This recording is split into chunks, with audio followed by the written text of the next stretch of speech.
So ಈ ಸಿರಿಧಾನ್ಯಗಳನ್ನು ಬಳಸೋದ್ರಿಂದ ನಾವು ಈ ಆಧುನಿಕ ಕಾಯಿಲೆಗಳನ್ನೆಲ್ಲನೂ ರಿವರ್ಸ್ ಮಾಡ್ಬೋದು. ಪ್ರಾಯೋಗಿಕವಾಗಿ ಅನೇಕ ರೋಗಿಗಳ ಮೇಲೆ ಪ್ರಯೋಗ ಮಾಡಿ ತೋರಿಸಿದ್ವಿ.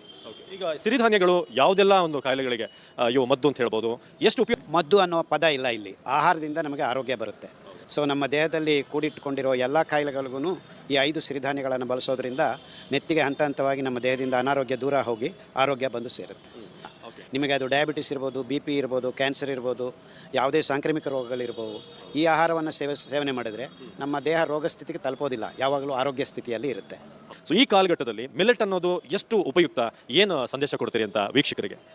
ಸೊ ಈ ಮಿಲೆಟ್ಸ್ ಸಿರಿಧಾನ್ಯಗಳನ್ನು ತಿನ್ನೋದ್ರಿಂದ ಮತ್ತೆ ನಾವು ಪ್ರತಿರೋಧಕ ಶಕ್ತಿಯನ್ನು, ನಮ್ಮ ದೇಹವನ್ನು ಕಾಪಾಡಿಕೊಳ್ಳೋದಕ್ಕೆ ಬೇಕಾಗಿರೋ ಆ ಆ್ಯಂಟಿಬಾಡೀಸ್ ಆಗಲಿ ಮತ್ತು ಇಮ್ಯುನಿಟಿನಾಗಲಿ ಡೆವಲಪ್ ಮಾಡೋದಕ್ಕೆ ಮಿಲೆಟ್ಸ್ ಬಿಟ್ಟರೆ ನಮಗೆ ಬೇರೆ ಗತಿ ಇಲ್ಲ ಮಾನವ ಜಾತಿಗೆ.